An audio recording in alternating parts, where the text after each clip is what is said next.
Uh, Thank you, ERLDC team, for inviting me for this session on this wide area monitoring system, post-dispatch analysis, basically.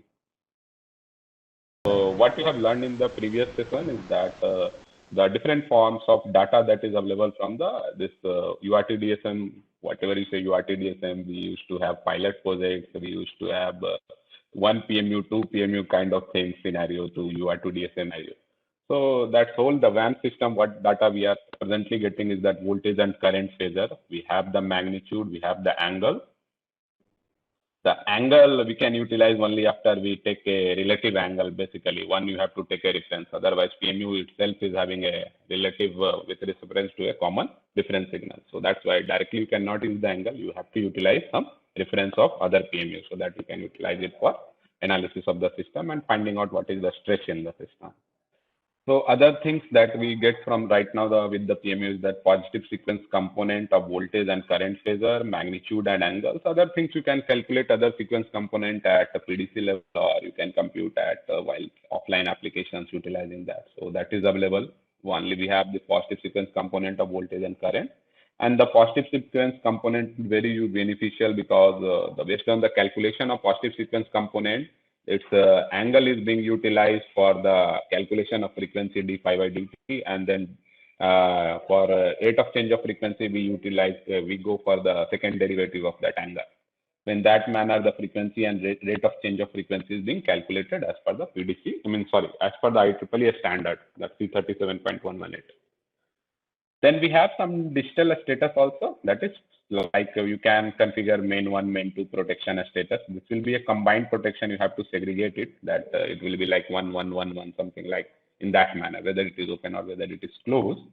And then we have circuit breaker status. You can also have isolator status depending on what you have configured at the cyber. Then what you can derive from PMU and PDC is that you can do this calculation like active power, reactive power, and net power, that is MVA. And you can also derive these calculation at PDC level, like power factor, what is the power factor that is having. And on the side of historian application, you can do this phase angle difference. Site will be sending you one PMU data, so you will not inventory. At the our side application side, you can do many things. Already in the real time, what we can do with this data that has already been explained. Important thing is that you already know that it is a sub-second level data, so we can monitor the dynamics that is gone in the power system, that the Indian grid that we are having. What we have learned right now is that PMU is just like a device, a relay device. Basically, it is like a relay itself. It has some additional functionality capability, and you can create a PMU out of any relay. So because it is also getting CTPT, it is also doing some algorithm calculation, and it is also, so we can utilize any relay for the PMU purpose of getting a phasor measurement data, basically. So one of the things is that it provides a time synchronized way of reporting of the data at a very high rate. The cruxes of that is that we get a lot of input available with us. We have at control center, the phase angle difference monitoring also possible. And like you know that relay has a very limitation because it is having a very high sample rate data, because you can that it can be sampled at 2 kilohertz, 5 to 5 kilohertz, 10 kilohertz, right? At that means sample rate. So in one signal itself, it will be a lot of information will be there. Hope somebody has intimated on the introduction side of the how the PMU is calculating this phasor information, how it is converting the data, raw data or the analogous data into a phasor information. So in that you can see that number of samples that a relay has means is quite high. So you cannot go for continuous relay data transmission to the control center with such a high rate. It will be requiring a lot of effort, a lot of money, and a lot of computational speed also. So rather than that, if you go through the relay file, it will be having a limited kind of information. So that limited kind of information, what it means is that it will be having a 5 second, at max 5 seconds that you can have. And if you have some other kind of fault recorder, then it can have 1 minute data also. But at max 5 second data is available with the DR. So it is not a continuous data that we will be getting. However, from the PMU, we get a good extended and continuous information, unlike the DR. So we will see how it is going to help us. So what do we mean by just basic question, just a summary of that? What do we do in the post-dispatch analysis? Basically, it involves the analysis after the event when it has happened already. So why it is being done?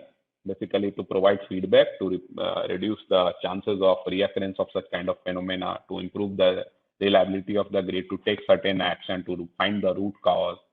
So earlier, what we had is that if you go back to the 7 to 8 year scenario, in the various groups of POSOCO itself, we are used to have Yahoo group. So in that, a lot of discussion was on the side that how to get the disturbance recorder file from the site. So it took a lot of tremendous effort in collecting those data. And again, when the data comes, you see that these are not time synchronized. So a lot of issues were there during those days. So in those days, analysis of event was a quite challenging task. Getting all the data and then sequential formation of the data to get a sequence of event, how it is going to, how the event has propagated throughout the time, and then you can do some analysis or you can do some post-dispatch function, and you can find what is the problem that was, which has initiated the event, and what was the actual means how the event has propagated throughout the time, how it has impacted. So that was quite a tedious task, but with the time synchro means one of the things that we got from this is that time synchronized data is very essential.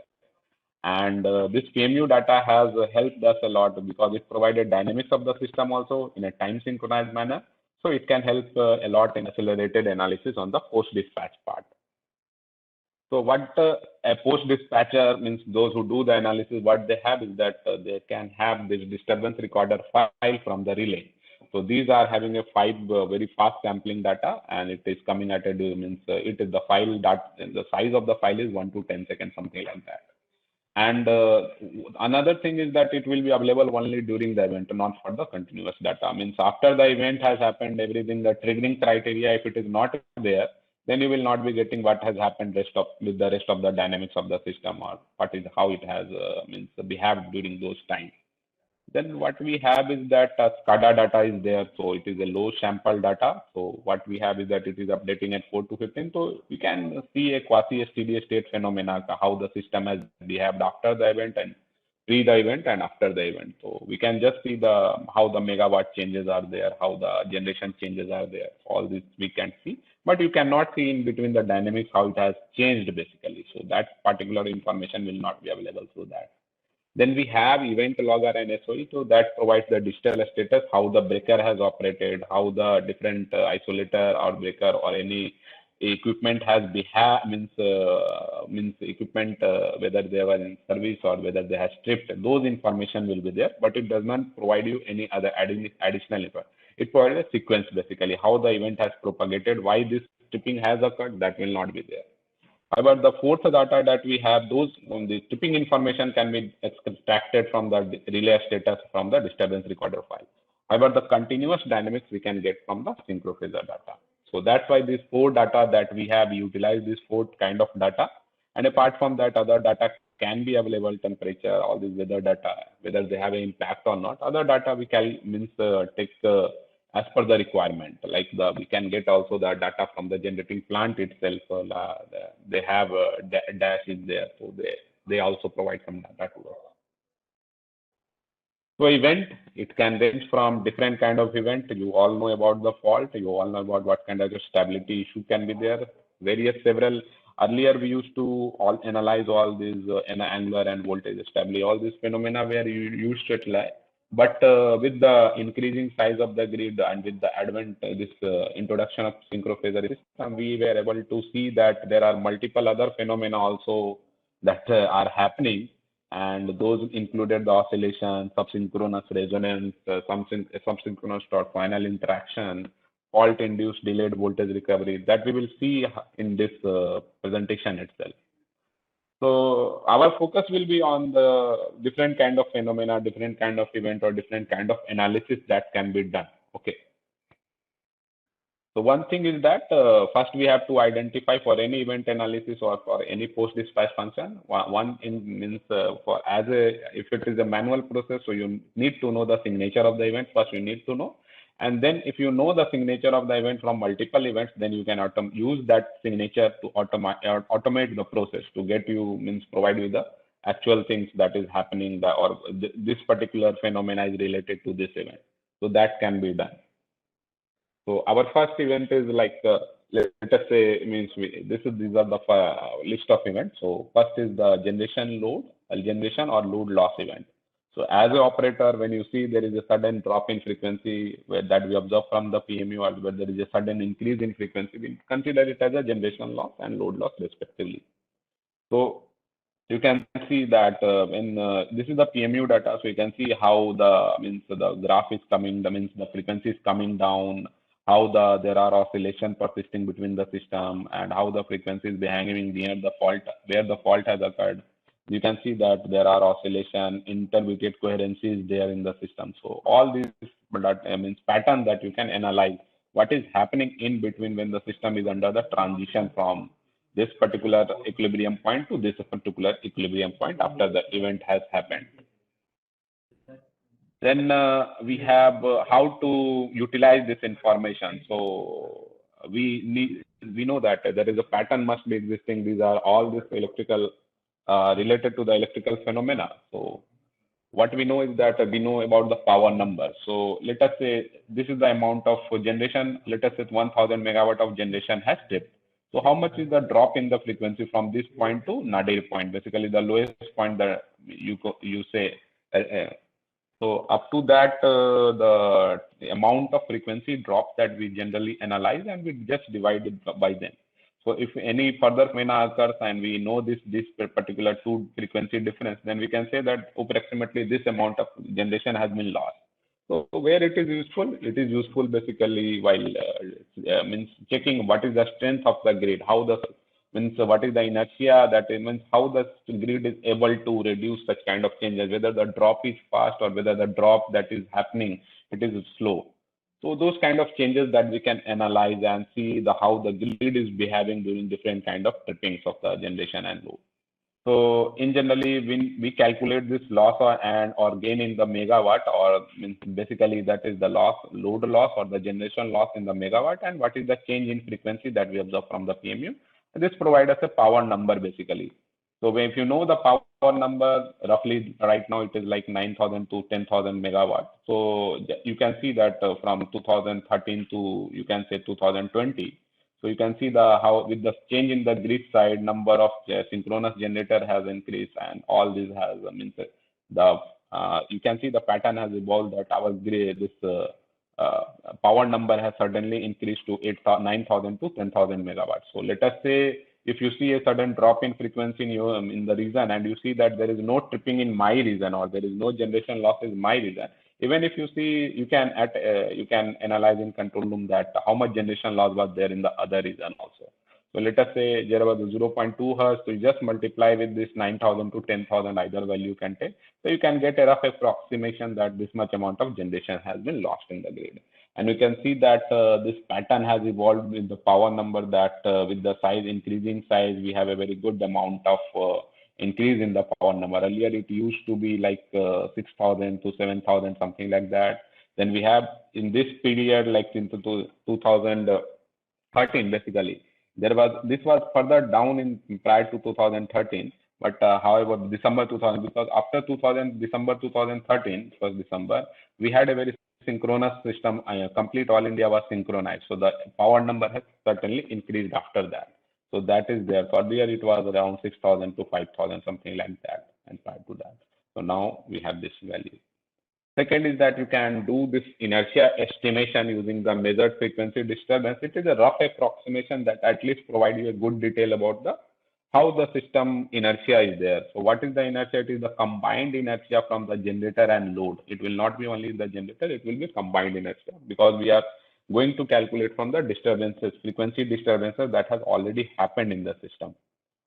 So different kind of inputs are there, methodology is there, and what we basically do, we have inertia. We don't know this value. We have the rate of change of frequency value. We have the initial frequency value, and we know that how much generation has load, and what was the net MVA, or what was the net power that is available, what was the net generation that was available in the system. So you can utilize this information, and we will look how we can estimate the inertia, but how these values are available from the synchro phasor and SCADA data. And This is the process basically. So this is, you can see this curve is there and multiple frequency from PMU has been taken for all India. And what you can do is that first isolate those frequencies which are oscillating in nature, because at the center of inertia it will not be that oscillating. Means it will be like a smooth frequency drop should be there. So we don't know where is the center of inertia in the power system until unless you do some simulation activities. So from PMU you go from simulation you do all these activities and then check which is the frequency which is not affected. Then same way from PMU after any generation loss event, what we do is that we filter out first the noisy PMU or the where the event has happened, all those PMU we just remove it. Then what we do, if all the frequencies which are very good in shape and we don't see any oscillation, we take an average out of it. What is the average frequency of all those frequencies? So we have a good average frequency like this. This is the initial frequency prior to the drop. So we get a F naught here. Then you just do this that from here you have to estimate this curve, because we wanted to know the rate of change of frequency. So if you do any curve, means you can say that any estimation of the curve basically. So you don't need to have any pre-value, otherwise it will be having a random, because it is like some third order, fourth order, fifth order equation is there. But this, if you provide an initial input like this, then it will be providing a very bad result at that moment of time. So you have to just remove this initial part. So there is a drop is there and you have a very good curvature is there. So in this, this particular part is removed and this curvature is obtained. And then what we do is that you can go for any polynomial curve fitting in the Excel or any other software you can see. So if you get this bi is equal to something equation is there. So you know that it is a frequency equation, frequency with respect to time. So at t is equal to 0, this is the frequency, this is the value of this value. Then at this is the secondary, then there is a equation is that, so what you do is that if you have wanted to find the slope at this particular point, so what you do, you just, this is the first derivative, okay. So you just get that just 0.0167, what we are getting is the rate of change of frequency basically at this particular point, initial point. So you get the initial rate of change of frequency and the initial frequency, both these values are obtained. Then you have the nadir frequency, that is the delta F, how much time, then the time at which this nadir frequency after the initial event, how much time has been taken by the power system to reach the nadir frequency. So you get all this information. Then you do some simple calculation like what is the all India generation at that moment of time. You don't get MVA value, because right now MVA value calculation is a tedious task. We don't know many of the details from the state. So what we get is basically from the SCADA is the megawatt value at present at all India level. You know that from a SCADA this much is the generation loss is there or load loss is there, whatever is there. Then what you do is that you know this is the rate of change of frequency that is coming from the equation of this curve. Then also you have this initial frequency, so both are there. Then you do the simple calculation of inertia estimation, you will get a value like 8 or 9 or 7 or 6, something like that. So that provides you the inertia of the system, entire power system. And certainly it is some approximations are there, because you are not utilizing this. P should be MVA value, not megawatt. It should be MVA, but as MVA is not there, so you can see that if this value is increased, then certainly the net inertia will be certainly lower than this one. So it is on the slightly higher side of inertia. But however, if you have calculated for multiple frequencies, then you at least know that, okay, the inertia available in the system. Then you know that what is the nadir frequency, how much time it has reached, power number, all these things you can calculate from the estimation. The third part is the fault analysis. So we have a fault analysis in the system. So you do all these activities in real time also. You do these activities in the post dispatch also. In real time, the usage is that what kind of fault is there, how it was isolated. And then we'll kindly look into the things like whether the fault is cleared within the time. So we try to, for the operational side, we utilize in the operation regime in the real-time control room. We take decision based on that. If it is a fault to face-to-face, we don't go for charging of the line immediately. If it is face-to-face with respect to a condition that there are 14th January, Makar Sankranti is there, so we know that kite kind of event can result in the face-to-face fault also. So under those scenarios, we allow for the charging. So it depends upon the real-time decision that we take based on the data. on the, if you come to the side of the post dispatch analysis, you have to look in how we can utilize this thing. So just I will brisk over this. These will be detailed in much greater fashion by our Muthu sir, that he will be taking the session tomorrow. So I will not go into the details right now. I will just show you simple things. Single phase to earth fault, auto recloser is there. Auto recloser did not happen properly. Then what will happen? You will see there is a voltage drop is there.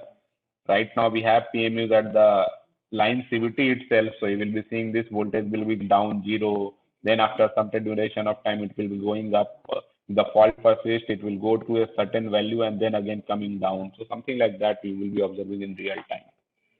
And you convert all this value to the positive, negative, and zero sequence because the angles are there. V and angles are already there. So you can convert in the positive, negative, zero sequence. So you can see that around this amount, there is certainly negative sequence is also present and positive sequence is also present. And you can see that all these kind of phenomena you will be observing in the positive and negative and zero sequence voltage during the single phase fault. And you can see that this current has, as the PMU was having on the line side, current was there utilized.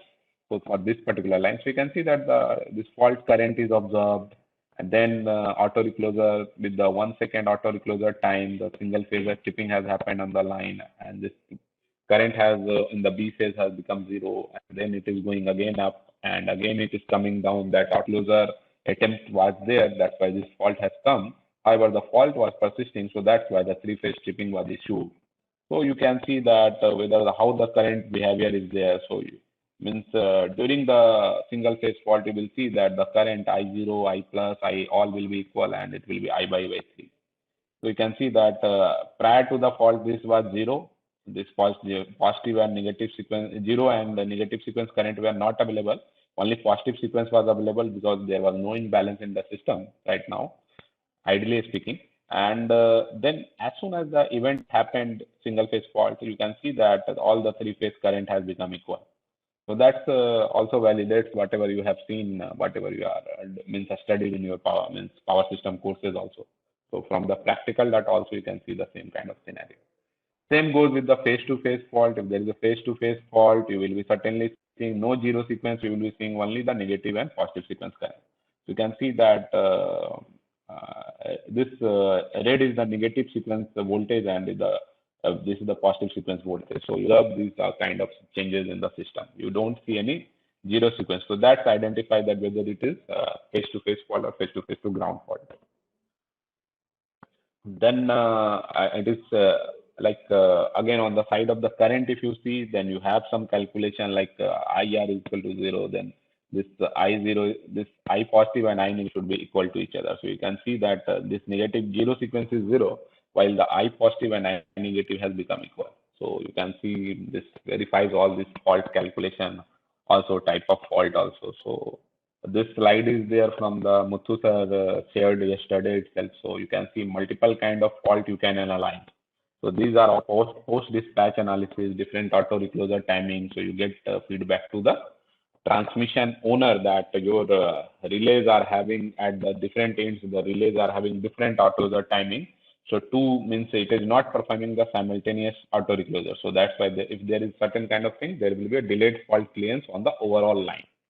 So that is not good for the system. Like there is failure of zone 2 carrier. So related to one end is tripping in zone 1, other is in zone 2. So different arcing kind of fault are there. Two fault at the same time is coming into the picture. Then resistance, high resistance fault in the GIS system, HVDC recovery restart. So HVDC filter tripping. So this kind of analysis you can, and as soon as these analysis you do, you can again, if you have a number of events, then you get a good signature out of it. And when you have a good signature out of it, you can utilize this for the automation purpose also. Then islanding. So you see islanding in the real time also, and then you analyze the islanding after the islanding has happened also. So what was the cause of islanding? Whether the islanding was good or bad, means what was and how it has behaved in the system, what the point at which islanding has occurred, at what angular separation this islanding has occurred, and what was the frequency at which islanding has occurred, what are the reason behind those. So just one example is uh, this 2012 disturbance. You can see that this angular separation between Jabalpur and Kanpur PMUs, and you can see that this angle initially it was something on the higher side, and as the tripping has happened, the system frequencies were separated, and slowly one frequency has went up. That is the western region. It was surviving. It was having excess generation, while the rest northern region frequency went down because it went for the blackout, basically, certainly. So means because it was having a deficit in power, and you can see that the angle has went to 180 degree, and it has went out of phase from this. The system has desynchronized with each other. So I will not go into the things like you see this islanding you can detect if you see two different frequencies in the system.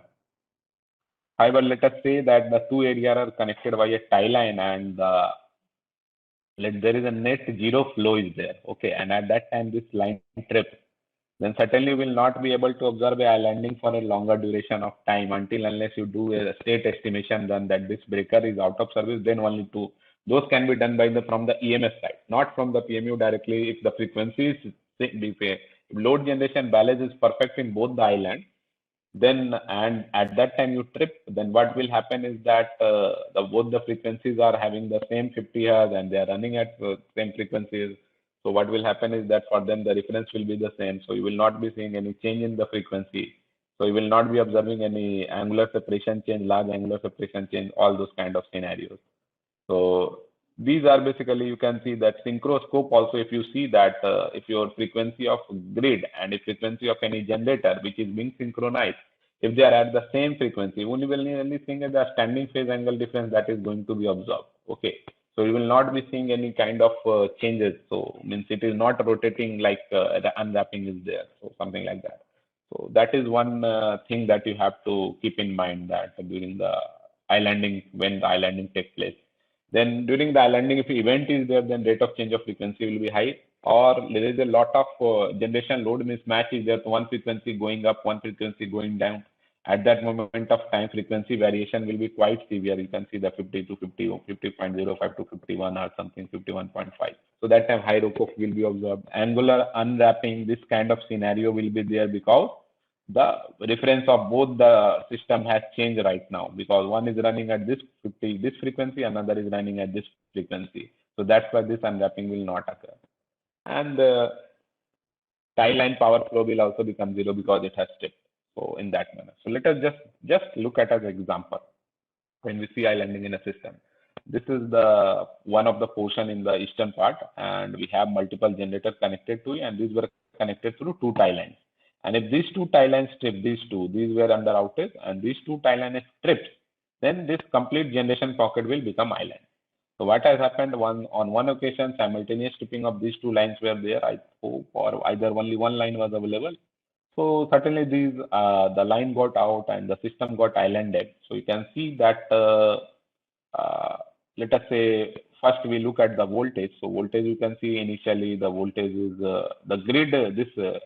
This blue one is the islanded system voltage. This one particular generating plant is having this PMU, this particular within the region, 400 kV.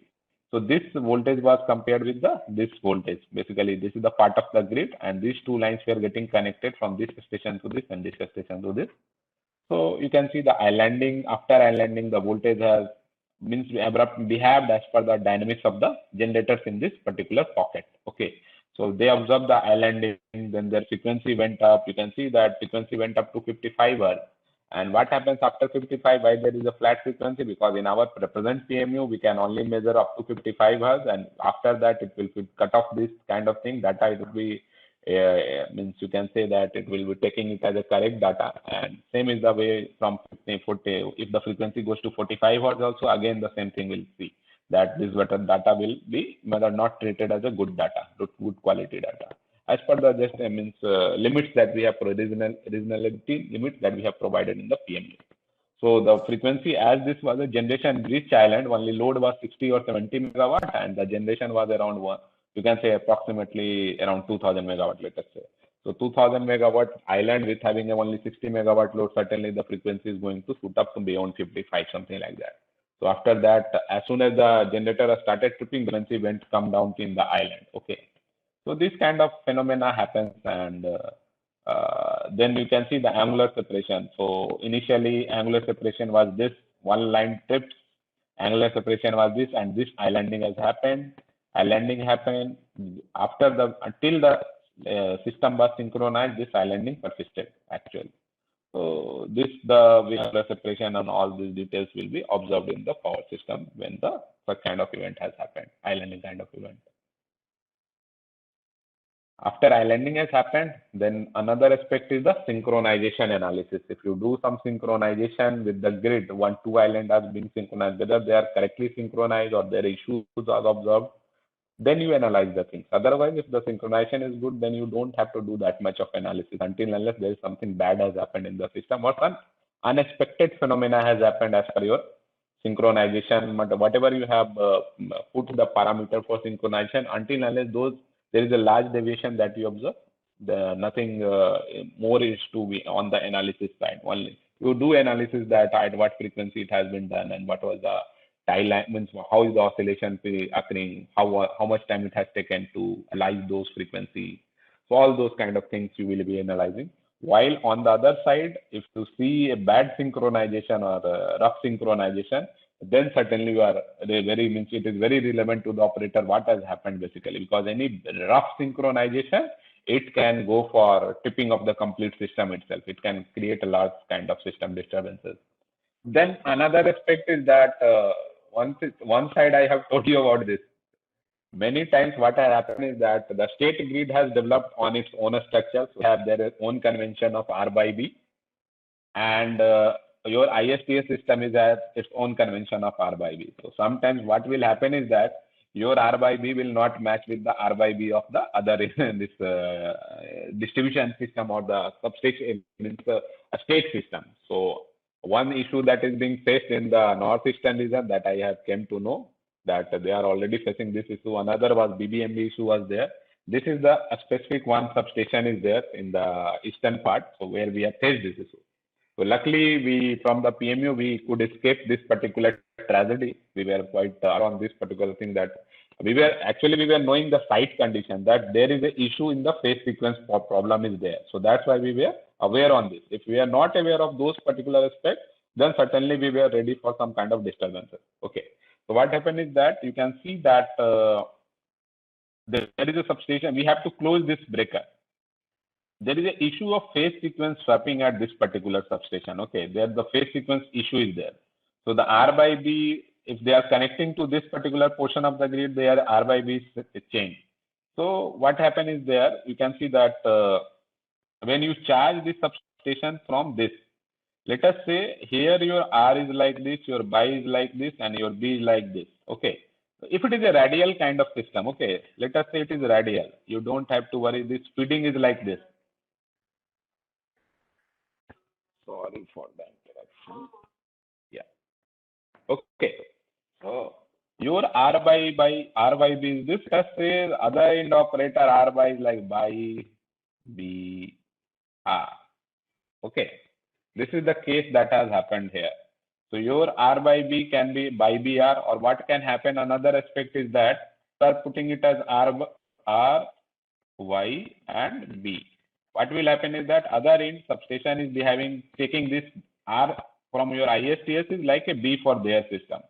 By is common, and this is the, you can that they are counting, you are counting in this direction. They are counting the line in this direction. The phases are being counted in this direction. So what will happen is that when you connect a radial system, no problem is there. Generator means whatever the loads are there, induction three-phase inductive motor loads, their rotation will certainly change because you are changing the phase sequence of R by B to B by R. But however, these three-phase synchronous motor you are having large industrial motor or any, they have a phase sequence change detector. So accordingly, they will change automatically. You don't face, in generally, you will not be facing any issue. Otherwise, in house, we have a single phase motor, so there is no issue in that. We have fan single phase, AC single phase. However, wherever there is a three-phase application, the utility know that means whoever the equipment vendor is there, they know that this problem is there. So they provide you with a this checking of the sequence checking relays also. So sequence changer is there. Automatically it will change the sequence. So until that, distribution side should not have any problem in that. When you have this kind of scenario, so this is like this. So here what will happen is that this was R by B up to this point. Okay. And after this point, there is a phase sequence change is there. So what will happen is that it will become B by R for this. So at this particular, our sequence is R by B. However, this is the 400 to 220, 220, 132, and 132 again it is coming to 400, this substation. And this line was out of service. So we have to synchronize this substation through this line. So what we observe is that this is R by B. This is R by B. And this substation, it is B by R because there is a swapping at this low voltage level of the phase sequence change is there. If you do such kind of synchronization, this was a generating plant. If you do by anyhow, you go for this 120-degree phase angle segregated 20 with a phase angle difference of 120 degree. If you synchronize this line, certainly your generator are going to go for tripping. There will be a phase kind of fault scenario, something like that, your face-to-face fault scenario that we are going to observe due to this huge angular separation. You can see that this is the A substation. As soon as we charge, we have only not closed the breaker. We only charged this up line. We was charged from this to this place, and we checked.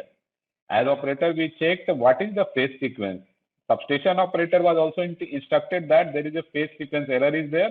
So you need to check what is the phase sequence. Generator also checked these substation. They checked with each other, and at operator level we checked with ourselves. And what we observe is that you can see that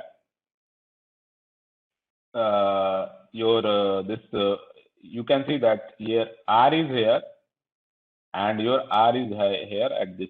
There you can see that there is a complete 120-degree phase shift is there. Then you can see for this also, this is one instant at which the same instant for both the substation when they were charged. One is charged this end, one is charged from this end. So at this breaker position, you can say that this was the phase angle segregation. We didn't close it. We were asked the substation, just disconnect this thing. The complete load has to be disconnected. This load will be fed from this part, the phase sequence, and this load will be radially fed from this part until unless this phase sequence error correction is resolved by the physical dismantling of the thing. So that way only we can do this kind of activity. So this was done, and some activities were done later on. This was feedback provided to the utility. So this is again one great lesson for us that certainly we avoided from this was a real time also, and this was a post dispatch analysis. This can be seen. Another problem is that fault-induced delayed voltage recovery kind of event is there. Okay. So what happened that fault-induced delayed voltage recovery? So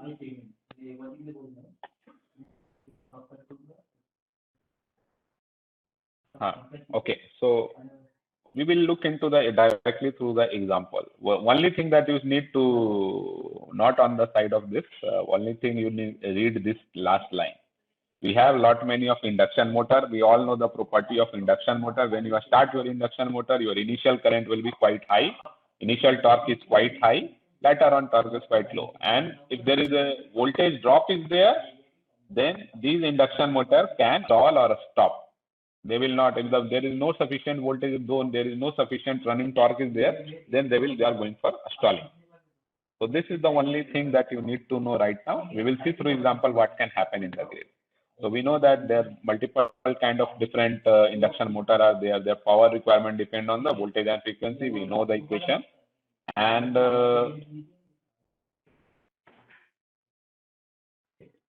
then we have local air condition, that is our our home. So what will happen if there is a voltage dip is there? This can trip or either this can stall. Large induction motor, they have if they have LVRT protection, then the lack of LVRT can result in the stop during fault and coming back immediately. So basically it is for industrial and commercial grid load. A small induction motor load, they can either fault or trip or depending upon that, like agricultural pump or household pump, all this. Large induction motor loads are also there. So these are LVRT is there, so they do not stall till voltage is below specified limit. So these are the things that means properties of induction motor, type of induction motor basically, inductive load property during the when the voltage is dropping basically. So what can happen is let us say you are living in a, I mean, like Delhi is there, so there is a lot many amount of inductive load in the form of single phase your this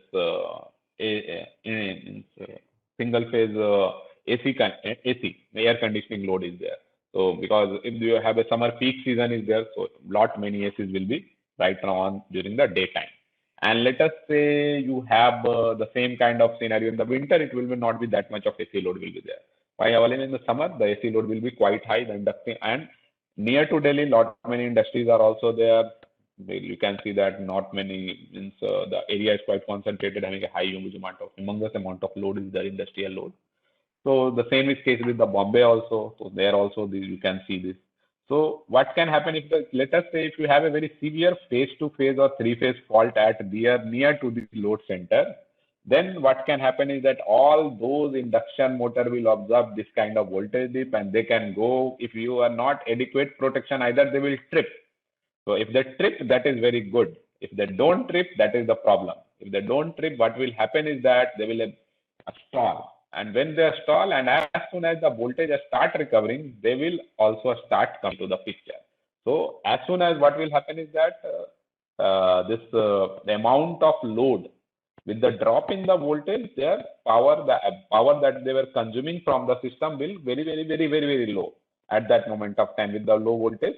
So what will happen is that suddenly you will observe when such kind of fault happens near to a load center three-phase or severe kind of phase, which are having a very high voltage drop, then what will happen is that there will be a severe load loss you will be observing from your SCADA system. Generally, it happens near to Delhi if there is a three-phase fault, or near to Bombay if there is a three-fault, Pune area there is a three-phase fault. So in those areas, you will be seeing that. And in other foreign countries also, they are observing this particular kind of phenomena very frequently right now. Even I have heard that in the GCCI, the Arabian countries, they are also facing this particular phenomena also. So what will happen is that as soon as this fault happen in the near to any load center, there will be a sudden drop in the voltage due to this particular fault. And what happen is that after that, what will happen is that there is a sudden throw up of the load. Load will go out of the system, very humongous load, like 2000, 3000 megawatts. So we'll see a large load drop in the system. The frequency will immediately shoot up. So you can see that this is the frequency. Okay, black one is the red one is the frequency. You can see that when this event happened, then what happened is that in near to the Delhi area, there was a, I think, three-phase or phase-to-phase initially. It got converted to three-phase. So you can see that there was a severe load throw-off was there. Next slide, you can see that this was the load throw-off observed by the system at 3,700 megawatts. And later on, the fault was cleared, protection, whatever in place, but you can see that recovery is not coming. Even if the fault was cleared within the 400, the fault was cleared within 400 seconds itself with the operation of the relays, Zone 2 relays and Zone 1 relays.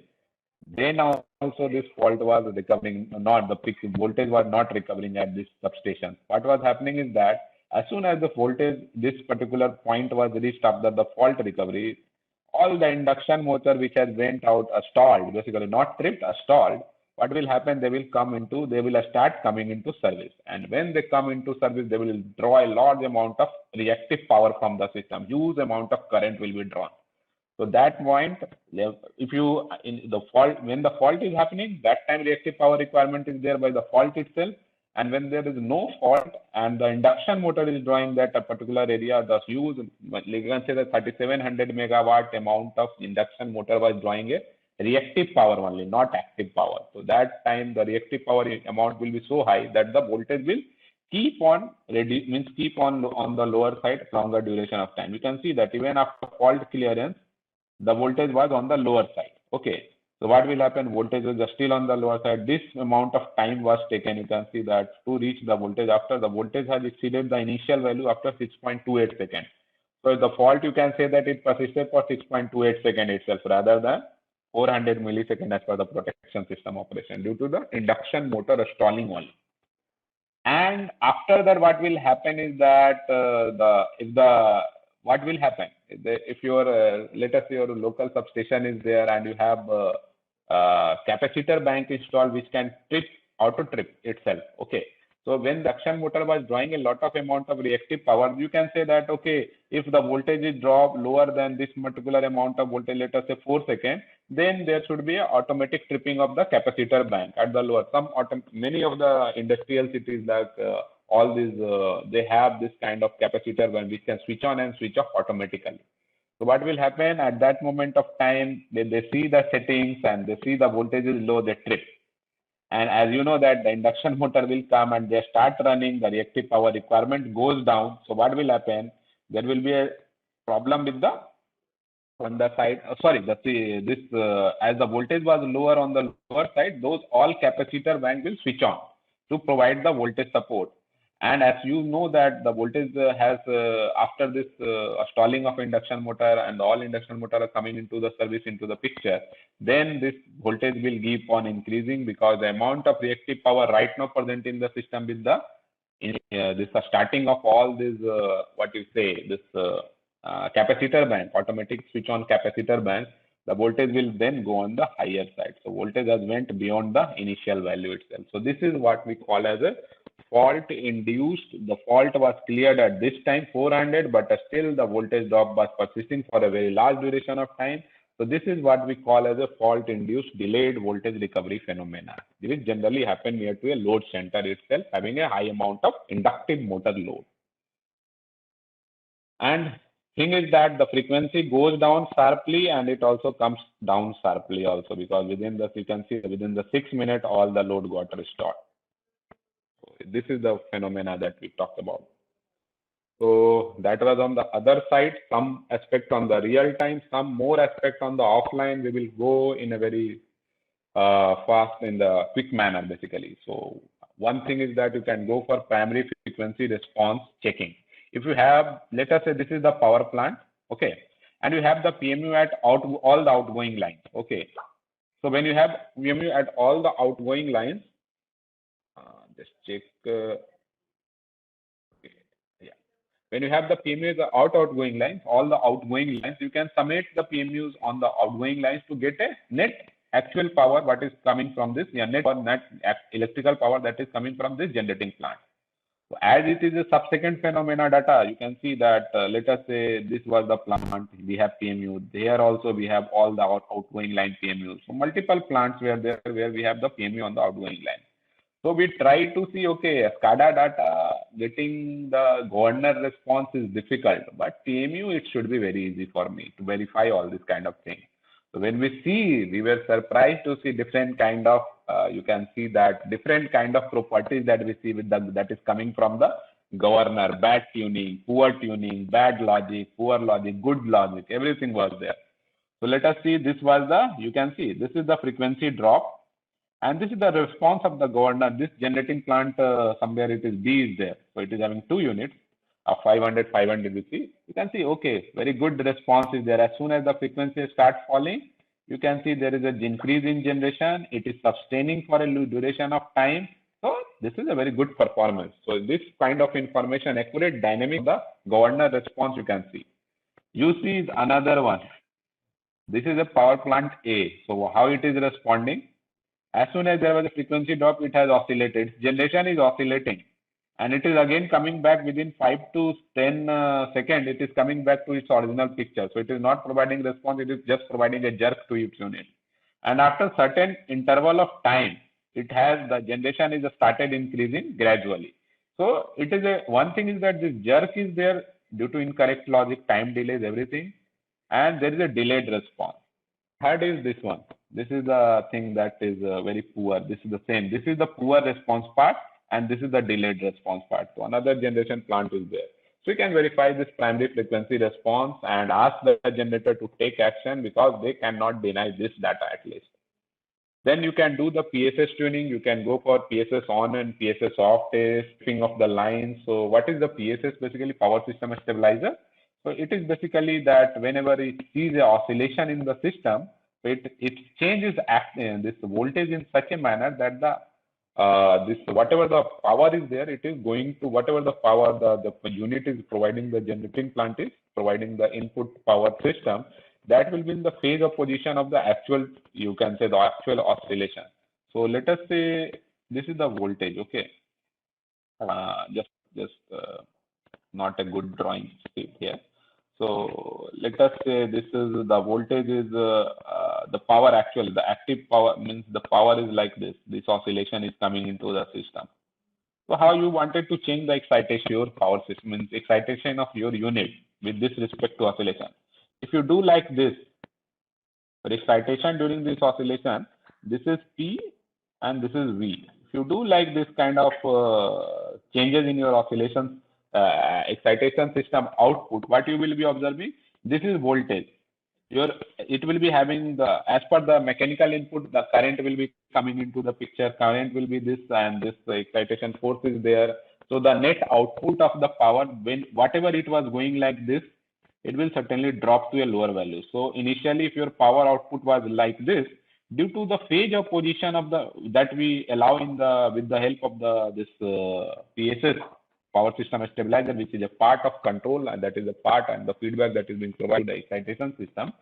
So your net power output will certainly be reducing at that. Net power means the oscillation transient. Actual power output is this mid value, this one. But due to the oscillation or due to the transient in the system, power in the system, you can use this kind of by providing a phase of position into the your this voltage reference basically.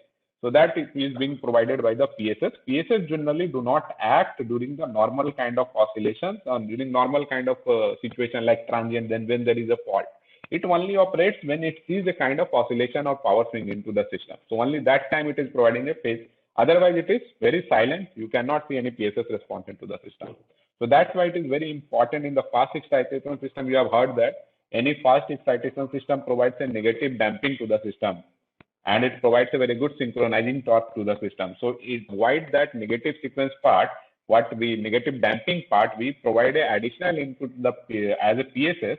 The PSS job is to remain silent during this transient kind of scenario. During when the fault is there, your AVR will act as per its requirement. A very high fast acting, with high gain, fast acting AVRs are there, so they will provide a very good response, good synchronizing torque. As soon as this particular part is achieved, then there will be a power swing phenomena will be there. At that point, your PSS will come into the picture and it will damp the initial peak and damp the oscillation, all those kind of activity it will do. So these are the tests you can directly monitor from PMU, the test that is being performed at the plant itself, how the PSS off is there, how the PSS on is there. You can check in the real time where the oscillation is there, where the requirement of damping is there, where we have to do the PSS tuning. Multiple papers, reports from POSOCO is there, so go through that also. Third aspect is another aspect is the model validation. You do simulation activities, and let us say this you have to validate the model that you are utilizing, whether this model is actually replicating the whole thing of the particular plant or not.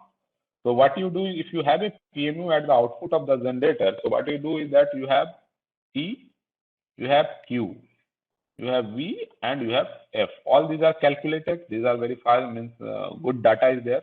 So what you do is that you just provide a feedback to this particular plant that this is an infinite bus whose voltage is changing like this and its frequency is changing like this. If voltage and frequency changes like this of this particular infinite bus, tell me how you are going to provide the P and Q, how the variation in P and Q will be observed. So the voltage and frequency data is being input to the simulation, and you add the P and Q output of the simulation, means model is calculated. So you can see that the simulation voltage is there, measured voltage is there, and how the generator is performing with respect to that. Though you can see that there is a slight variation is there, at least you can see that the oscillation frequency every is matching. So your model is quite good in this particular case. So you can do the model validation, and then you can utilize this model validation in the PSSE or any software that you are utilizing for the simulation. So this is the way model validation. It is very important activity. Otherwise, you have to spend, many of the things can be achieved here, but only another aspect go for the model validation at the site level, parameter validation at the site level itself. testing of the unit itself. If there are no parameters are not known. If the parameters are known, then you can utilize this phenomena to check whether it is responding well with the system. And if it is not, this model is not giving a good result, then you can go for a testing in the. So testing is being done in the various of the grid code. It is mandatory in our grid code. Right now, it is not mandatory. Hope in future we will have that generator testing mandatory as a mandate activity from the grid code itself. In the future, we are expecting those kind of things. Another is you can do the, as you know that there are SPS are there, multiple system protection schemes are there to avoid such kind of like N-1, kind of scenario, overloading of lines or kind of transient phenomena if happen or any kind of instability and transient instability is there. So you can go for tripping of the unit or all those kind of data. Means defensive action in a automated.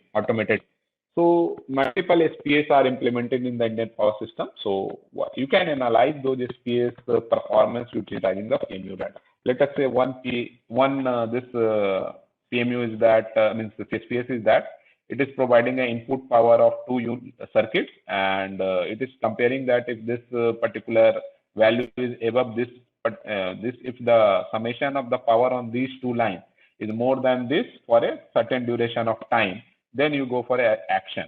Otherwise, you don't do that. Like however, we see that whether let us say there was some event, you can see there is a SPS operation. That's where the net power flow on this line has reduced. So we check that whether this has satisfied this delay criteria or not. Actually, delay was there, or whether this is only the swing was there and it was not satisfying it. So you can do that. Another is that like the ramp was there, so ramp criteria was there. So you can go through these slides later on. So this was not a good, means the SPS was not acting as per the design, so that's why disabled it. So this was also achieved through the PMU plot that it was when the ramp is up also, then also it is operating. When the ramp is down also, then it is operating. Our int was only when the ramp is on the higher side that the power is increasing continuously. So this way the model validation can there. You can redesign your, evaluate your this SPS scheme and improve scheme based on the after the post dispatch analysis part. Asset management. So sometime it is real time, sometime post dispatch analysis. Let us say you might be knowing the issue of voltage imbalance particular aspect. So you can analyze what is the voltage imbalance in the system. R by V voltage is there. There is a continuous voltage imbalance is there. You can ask utility to find the root cause and take a corrective action, whether it is due to the superimposition issue, where it is coming due to the network issue, it is coming due to the load imbalance issue. What is the root cause of this particular problem of phase imbalances? So that you can also see. Other kind of things like line reactor, ring down oscillation. So just only I will tell you about this particular. There can be a secondary arcing if there is a very high. You can say that the issue. Another issue can be that if a line is having means very high compensation, 80 to 90 degree compensation there. So there can be issue of LC resonance. Otherwise, there can be issue of secondary arcing phenomena can be there. So this you can see the PMU data itself is telling that when the fault happens, the voltage drop, line trip, and between that you can see the after the fault has means both the in the pole has tripped, the voltage should have remained 0. But you can see the voltage is again building up. So what can be there? What can be the possible? There is a good amount of LC oscillation can be there. Okay, so that can be the one possible reason behind that, or otherwise like this LC oscillation can be there. So these kind of things can be there in the system. So due to which this voltage is coming. You have read about that rate of recovery voltage, high recovery voltage can be persisting in the system due to this kind of LC resonance, or you can say that there is a resonating circuit that is creating into the system. So we can analyze those kind of phenomena also from PMU. We are facing one of the issues in the eastern region in one of the substation. We are facing this kind of particular unexpected the earthing issue that we are observing. You can see the earthing issue can also be analyzed through there is a problem with the earthing in the system. There will be a rise in the voltage of one of the phase due to the neutral displacement activity. So those things also we took as a part of post dispatch analysis, and we give a feedback to the utility to take certain action, because if they don't take action, these things persist, then certainly it is going to lead to a very large disturbance. Number of equipment can fail. So also it helps the utility in saving those kind of things. Like we have a recent event in the Mera Mundli, one of the substation. We are finding the earthing issue. We are observing it is in the many of the lines on many of the trippings. So we have provided them the feedback, and their equipment failure rate is so high. So we have implemented them, informed them that now you have to go for audit. You cannot escape it. You go for it, take measure, what measures is required. All these things you have to do. So as post-dispatch analysis, it is our responsibility also to provide the good feedback to the utility so that they can also save the money on their side. That is also the utilization.